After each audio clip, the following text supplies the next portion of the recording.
Tidak berharap kepada orang kaya. Merdeka Pak. Saya tanya apa amalannya Ustadz? Satu aja, sangka baik kepada Allah.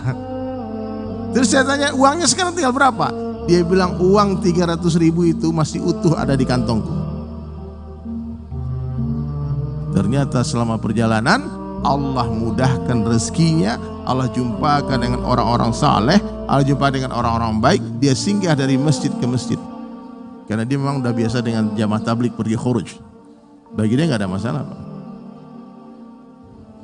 Ya. Kira-kira berani nggak kira-kira Pak? Kalau ada yang ngajak, ayo jalan kaki ke Mekah, berani nggak Pak? Dulu sahabat jalan kaki Pak, saya pernah dakwah ke Cina, Pak Heru. Di Cina tuh ada kuburan sahabat Nabi namanya Abu Waqqas, bukan Sa'ad bin Abi Waqqas, Abu Waqqas radhiyallahu anhu. Saya tanya sama ulama di Cina, itu gimana ceritanya kok sahabat Nabi bisa meninggal di Cina? Ternyata dulu mereka berjalan kaki dari Madinah ke Cina, melewati jalur sutra 6 tahun perjalanan. Saya insya Allah bulan September ini akan keluar 4 bulan jalan kaki nih Pak, amin. Di Afrika, amin. Kita coba napak tilas bagaimana sih sahabat nyebarin agama dulu.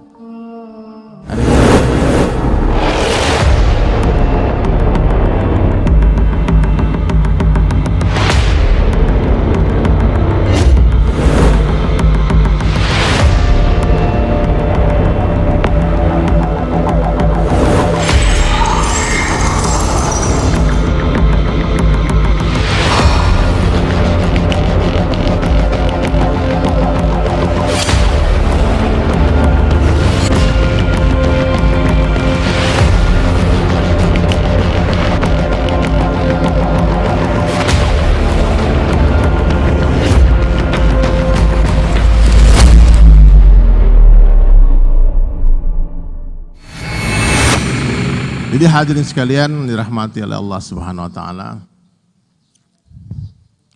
Orang-orang yang beriman, semua orang beriman, di hati dia itu penuh dengan kebesaran Allah. Ma fi qalbi ghairallah. Jadi di hati orang mukmin nih Bang, tidak ada apapun, tidak ada siapapun selain Allah. Maka tanda orang beriman itu apa kata ulama?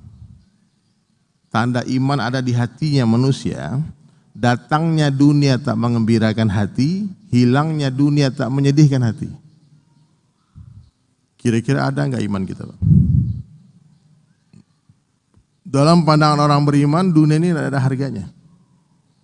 Dalam pandangan orang beriman, makhluk ini enggak bisa apa-apa.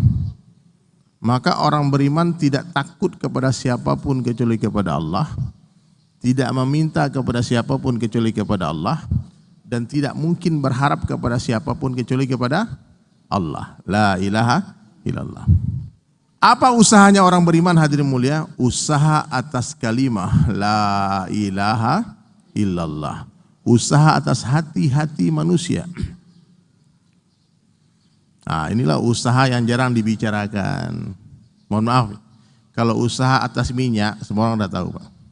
Usaha atas emas semua orang udah tahu. Usaha atas kekuasaan semua orang udah tahu. Ya, nah. Berapa harga emas? Ibu-ibu tahu semua. Usaha atas beras, berapa beras kilo sekarang? Satu dunia orang tahu. Tapi usaha atas iman ini jarang dibicarakan. Kalaupun ada orang yang bicara tentang usaha atas iman, semua bingung. Usaha apa itu Bang? Hah? Usaha apa itu? Padahal usaha ini adalah usaha yang paling penting yang ada di dunia ini. Usaha atas iman adalah usahanya nabi-nabi, usahanya baginda Rasulullah sallallahu alaihi wasallam. Bagaimana di hati-hati manusia ada kalimah la ilaha illallah. Kalau sudah ada kalimah la ilaha illallah di hati, itu baru merdeka orang. Orang merdeka itu siapa hadirin mulia? Secara hakikat, orang merdeka adalah orang yang tidak tergantung kepada siapapun kecuali kepada Allah. Orang yang merdeka itu orang yang tidak berhajat kepada siapapun kecuali kepada Allah. Mohon maaf Pak, kalau kita masih tergantung dengan duit, kita belum merdeka Pak. Orang beriman nggak tergantung dengan duit, santai saja. Ada uang, nggak ada uang, ada Allah. Saya orang beri haji umroh Di sana ketemu satu orang, Pak. Satu orang namanya Ustadz Muhammad Yunus, Abdurrahman Yunus. Beliau orang Malang, ketemu sama saya di Mekah. Masya Allah, dia bilang, Ustadz Dery, saya ketemu Ustadz pertama di Padang, tapi saya tidak tegur. Kemudian beberapa bulan kemudian kita ketemu lagi di Bangladesh, tapi saya sungkan tegur. Dan saya dalam azam, aku kalau ketemu di Mekah, aku tegur. Ketemu di Mekah, Pak.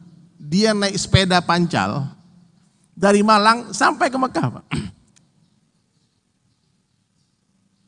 Kira-kira berani nggak, Pak? Yang hari ini yakin duit bisa berangkatkan haji, Pak. Orang beriman yang yakin yang memberangkatkan di haji adalah Allah. Dengan uang atau tanpa uang. Saya tanya sama dia, Ustadz, berapa banyak uang yang Ustadz bawa ketika dari Malang pergi ke Mekah? Dia bilang apa? Aku punya sepeda motor tua, aku jual, laku 10 juta. Kemudian 9.700.000 diberikan untuk anak istrinya, untuk bekal hidup selama perjalanan nanti. Dan 300.000 aku kantongin katanya.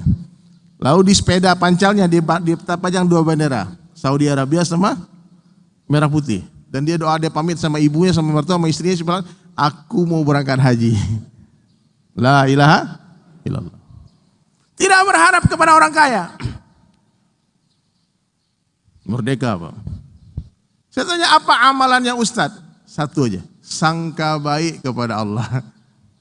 Terus saya tanya, uangnya sekarang tinggal berapa? Dia bilang, uang 300.000 itu masih utuh ada di kantongku. Ternyata selama perjalanan, Allah mudahkan rezekinya, Allah jumpakan dengan orang-orang saleh, Allah jumpa dengan orang-orang baik, dia singgah dari masjid ke masjid. Karena dia memang udah biasa dengan jamaah tablik pergi khuruj. Bagi dia nggak ada masalah, Pak. Ya. Kira-kira berani nggak kira-kira, Pak? Kalau ada yang ngajak, yuk jalan kaki ke Mekah, berani nggak, Pak? Dulu sahabat jalan kaki, Pak. Saya pernah dakwah ke Cina, Pak Heru. Di Cina itu ada kuburan sahabat Nabi namanya Abu Waqqas, bukan Sa'ad bin Abi Waqqas, Abu Waqqas radhiyallahu anhu. Saya tanya sama ulama di Cina, itu gimana ceritanya kok sahabat Nabi bisa meninggal di Cina? Ternyata dulu mereka berjalan kaki dari Madinah ke Cina, melewati jalur sutra 6 tahun perjalanan, Pak. Saya insya Allah bulan September ini akan keluar 4 bulan jalan kaki nih, Pak. Amin. Di Afrika. Amin. Kita coba napak tilas bagaimana sih sahabat nyebarin agama dulu. Ada yang berani nemanin enggak, Pak? Ya, ada yang berani nemanin enggak? La ilaha illallah. La ilaha illallah. Jadi hadirin sekalian,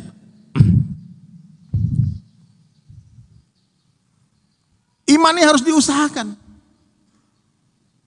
Karena iman ini hadirin sekalian bertingkat-tingkat. Iman ini seperti airnya.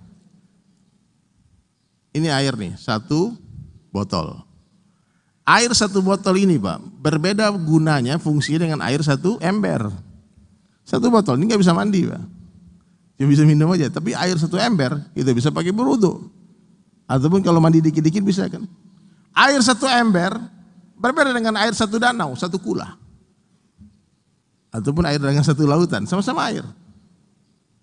Ada orang punya uang 1.000, ada orang punya uang 10.000, ada orang punya uang 100.000, ada orang punya uang 1 juta, ada punya uang 1 miliar, ada punya uang 1 triliun. Semua orang punya uang, Pak. Orang yang punya 1.000 rupiah, kita bilang, ente ini tak punya uang. Dia marah, Pak. Ada uangnya, Bang Lin. Berapa? 1.000. Tapi orang yang berakal kalau urusan dunia, dia akan usahakan uangnya dia. Bagaimana uangnya tambah banyak, tambah lama, tambah banyak. Kenapa dengan urusan iman kita tidak buat ikhtiar, kita tidak buat usaha? Kenapa? Why? Kalau urusan dunia kita lihat, ya, subhanallah. Sekarang kenapa dalam urusan agama kita puas? Dalam urusan dunia nggak pernah puas. Karena kita selama ini memang salah dalam memandang. Salah. Mestinya, Pak, urusan dunia kita lihat ke bawah.